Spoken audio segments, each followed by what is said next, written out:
A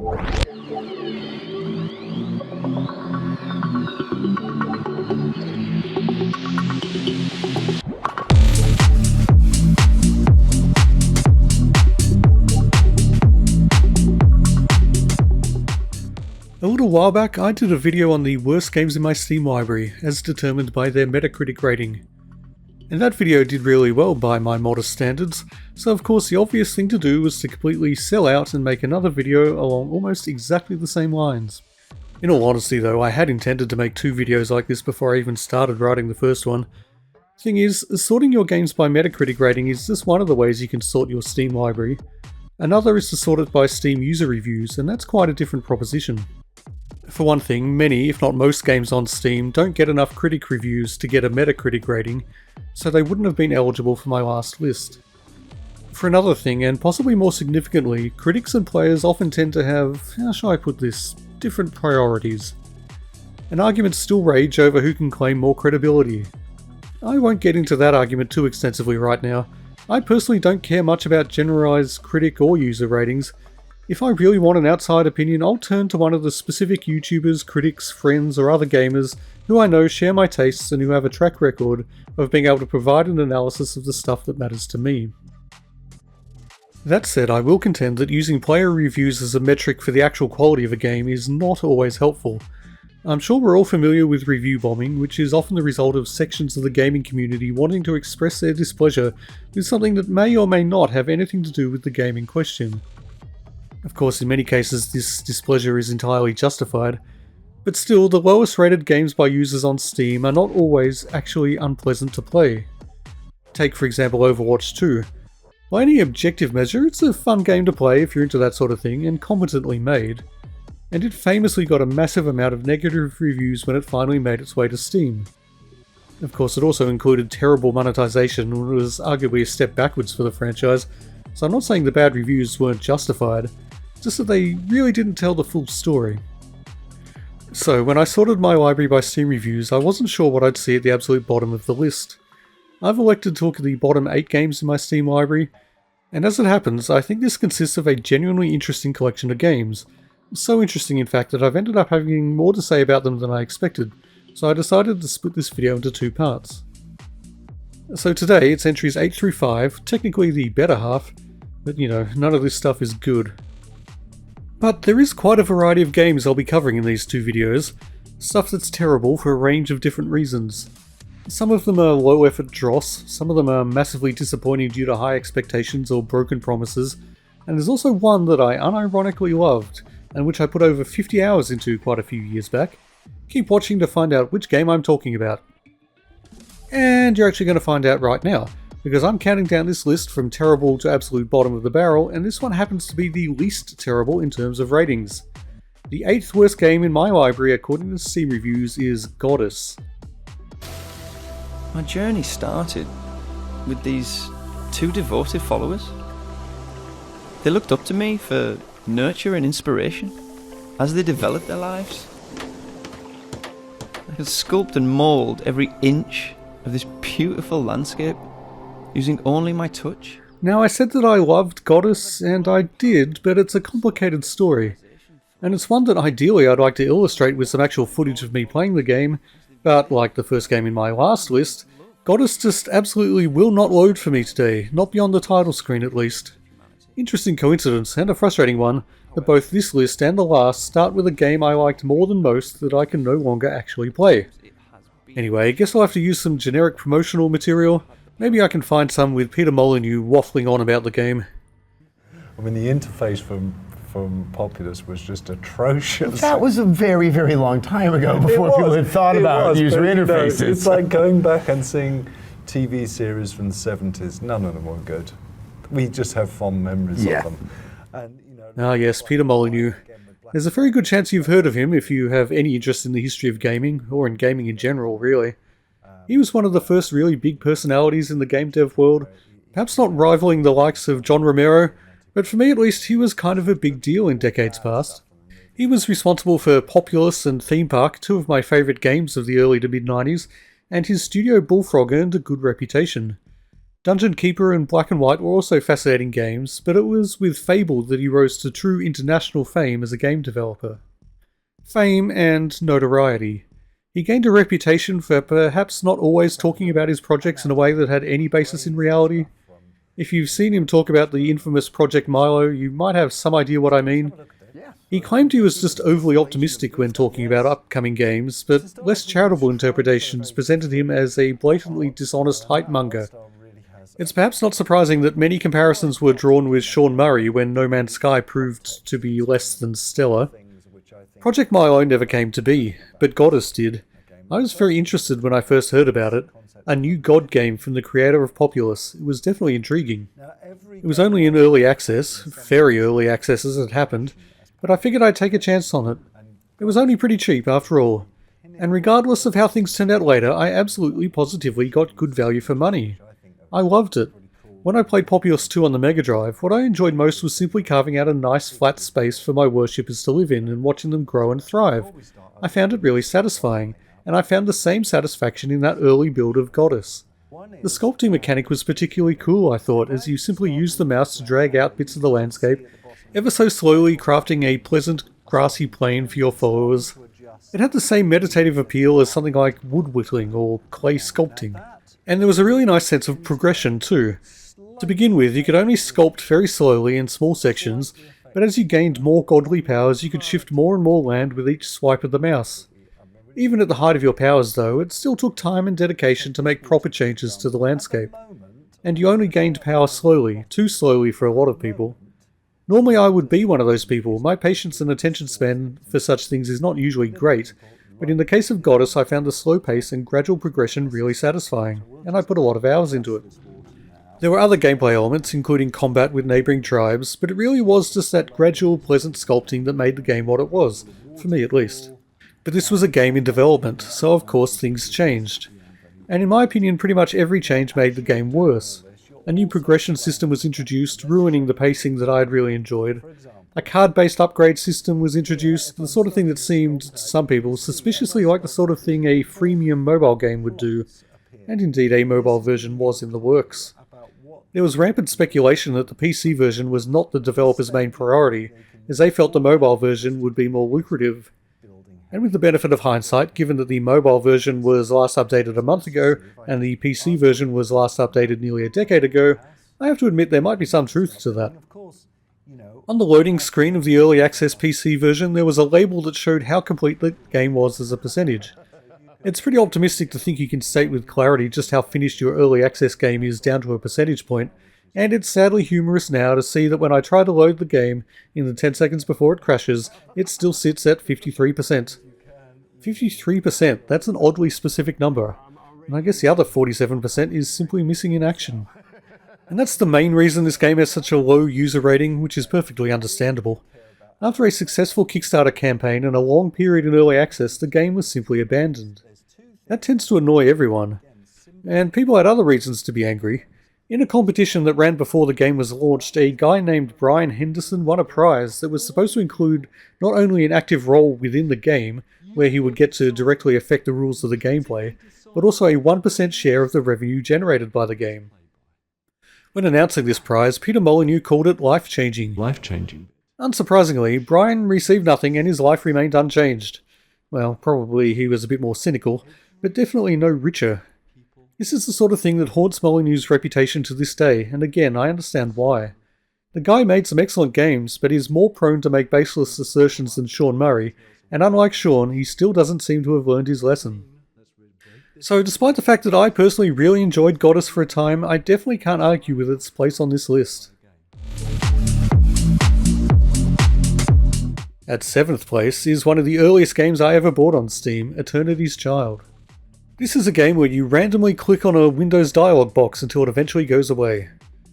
Well, okay, no it's not, but that was certainly my experience when I tried playing the game. Abort, retry, ignore, man, those are some old school troubleshooting options. The screen going blank like that is a result of the game trying and failing to do something, by the way, not anything to do with my dodgy editing skills, although you can probably see evidence of that elsewhere. Anyway, I was considering just giving up on this game altogether. I really didn't want to start this video with 2 games that just wouldn't load, But eventually, after messing around with my PC's display setting for ages, I figured out some combination of resolution, scaling, and color depth that worked. And now I can play this terrible game. Lucky me. Thing is though, it doesn't really look terrible, and indeed that's what convinced me to buy Eternity's Child many years ago. That was really back in the era when indie game development was kind of a brave new world, and everyone was excited by the prospect of talented individuals and small teams being able to showcase their brilliant creations to the world. An intriguing new platformer was something that could make you sit up and take notice, rather than being something that every man and his dog's fleas and his dog's fleas' best friends could whip up in an afternoon and upload to Steam. So yeah, I saw it, I liked the art style, I was still excited about Steam itself and the way I could just throw money at it and it would let me download a cool new game that I hadn't known about 10 minutes ago. And I still think the art style in this game is pretty cool, although it wouldn't stand out in today's crowded indie game market. The character designs are nice, the backgrounds are striking, and the music's pretty cool too, although the complete silence on the title screen made me think there were problems with the sound settings to go along nicely with the problems with the graphics settings. But Eternity's Child just does not play well. In fact, that's putting it way too mildly. The movement is imprecise, the jumping is floaty, the momentum and inertia are weird, resulting in a game that is fundamentally unpleasant to control. It is bad, but the controls would perhaps not be utterly game-breaking if it wasn't for the way the levels are designed. Platforms are awkwardly placed at odd angles, and some of them are so narrow that they're very tough to land on, and even when you think you do, the collision detection is not great, and you'll often find yourself falling through them. This is particularly bad when you realise that at the bottom of the game world is a layer of water that will instantly kill you. It's intensely annoying. Enemies are randomly and often frustratingly placed, and killing them is tedious rather than fun. The levels can get quite large with branching paths, but their illogical layout and repetitive design would make them a pain to explore even if the controls were good, and as they most definitely are not, it's agonising. It's a fundamentally simple platformer with terrible controls and an admittedly appealing art style, and as a game there's not a lot else to be said for it. But for me personally, there is something oddly resonant about this. You may or may not remember the video I uploaded a while back about my own tentative and ultimately fruitless forays into game development. I messed around with a bunch of prototypes for platform games, and I came up with some art styles that I thought were pretty cool. And I still do. But, and I was not surprised to learn this, actually building a game around an aesthetic is really tough. I mean, building an actual game is really tough in any case, regardless of whether you've got an aesthetic in mind. Even with something as advanced as Unreal Engine giving you a whole bunch of tools, coming up with compelling gameplay, or even gameplay that doesn't completely suck, is not effortless. And creating fun levels, interesting enemies, a coherent structure, pleasant environments, a balanced challenge, yeah, these things are tough. So I have sympathy for the devs of Eternity's Child. I'm speculating, but it seems like they had a talented artist, but no one who knew much about actually designing a game, and they just took it from there. That would be fine, it can be fun and effective to learn as you go, but they were charging money for this on Steam. And there's something else that counts against it too. You might notice on the chapter select screen that you have access to the first chapter, but the other two are labelled as coming soon. Given this game launched 16 years ago, you can probably make some pretty safe assumptions about what coming soon means in this case. I'll give you a hint, it sure as hell doesn't mean coming soon. So people who paid actual money for this on the promise of more chapters were justifiably quite annoyed.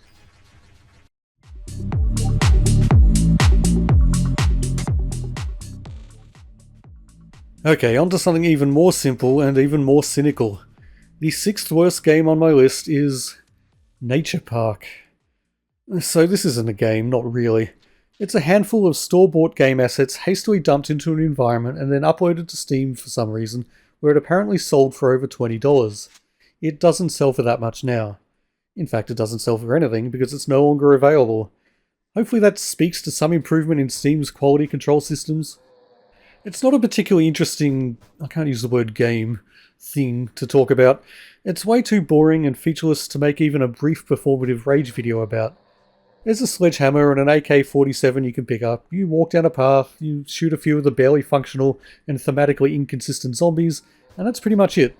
There are other paths you can walk down, but there's nothing to be found other than invisible walls that block your progress. You can get off the path if you try hard enough and swim in some water, although this is inadvisable because you sink quite quickly and can only ascend very, very slowly. Try not to take damage in any case, because the moment you do, a loud, incessant heartbeat sound starts playing.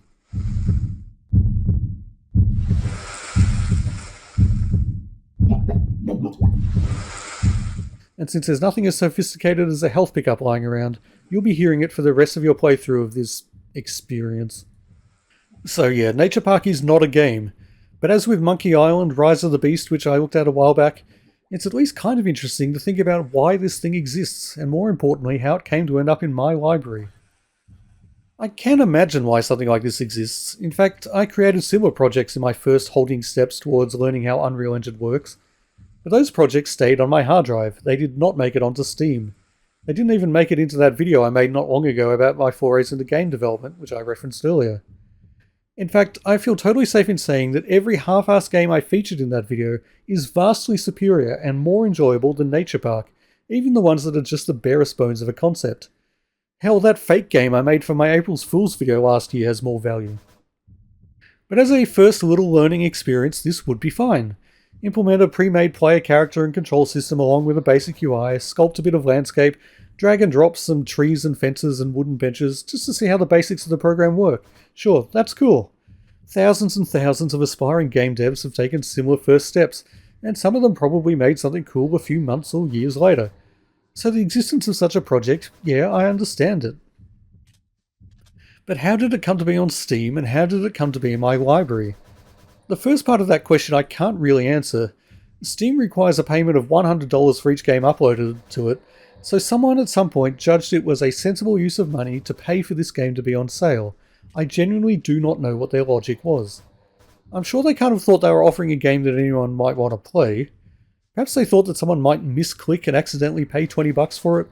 Perhaps they thought that some of the YouTubers who make a habit out of playing utter crap for amusement's sake might choose to pay for it. And hell, there's got to be some merit to that logic. After all, here I am, dedicating at least part of a video to it. But I didn't pay for it. At least I certainly didn't pay $20 for it. I guess it's time to answer the question of how it came to be in my library. I'm hesitant to do so because it kind of doesn't reflect well on me. You might have heard of G2A.com. It, and sites like it, resell game keys for Steam and other platforms, usually at prices well below what you typically see on those platforms themselves. There are a few reasons they're able to do that, but a lot of it comes down to the fact that many of the keys they resell were purchased with stolen or fraudulent credit cards. This means that when the purchases are revoked, as they often are, the game publishers and developers are left with nothing, but G2A keep their money and you get to keep the game. It's a bit more complicated than that in practice, but nevertheless, I've seen developers outright saying they'd rather people pirated their games than bought keys on a site like G2A. At least if their games are pirated, they don't have to deal with the hassle of refunded or revoked purchases. But I was ignorant of that when I first discovered G2A. Not gonna lie, I did wonder if something dubious was going on, particularly for some of the deeper discounts on new games, but I bought a few items there anyway. And at some point I saw they were selling random keys. Basically, you pay a small amount of money and get some random piece of trash on Steam. I knew it was sure to be a deal for suckers, but that's kind of what I am. I'm only not a massive gambling addict through sheer force of will. And this was indeed a form of gambling, but one with even worse odds than any slot machine, as evidenced by the fact that Nature Park was one of the games I was fortunate enough to acquire. So yeah, ultimately I suspect this was the game's main purpose. Put it on Steam, buy it with a stolen credit card, put the keys in a bunch of random packs on something like G2A. Total cost of them, $100. Total profit? Well, who knows. And honestly, I'm just speculating here, but it would make sense. And for what it's worth, these days I do not use G2A.com.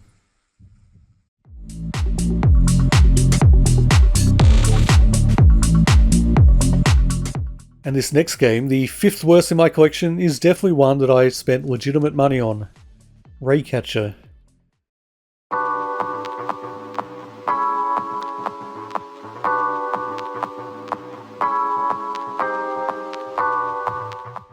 This is a game I've had in my Steam library for ages, and I did play it at least a couple of times back when it first came out around 15 years ago. I remember almost nothing about it, but I definitely don't remember hating it. It just failed to hook me, I think. But yeah, I can't even really remember what sort of game it is, other than the fact it supposedly uses your music to influence the gameplay. Something along the lines of audio surf, which was a pretty big deal in indie PC gaming back then. So I guess I better load up Raycatcher and give it another try, a decade and a half later. And, well, it's an extremely simple game. Red, blue and yellow rays move toward the center of the screen, and you rotate the circles in the middle to catch the rays with the appropriate coloured circle. Hence the name Raycatcher, I guess. When your power up meter is high enough, you can use it to either destroy all incoming rays if there are too many of them, or to double them if you think you can catch them all. Catching a ray with the right colour causes the circle to glow brighter, catching the incorrect colour causes it to grow dimmer. Get all the circles to the maximum brightness and they'll multiply, making the game more intense.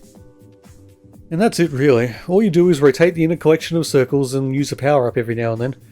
It's simple, but it's also surprisingly tough, as you have to keep track of all the incoming rays and try to catch them not only with the right colour, but with the circles that have not yet reached full brightness. It honestly hurt my brain, but then again, pretty much any mental activity does that these days.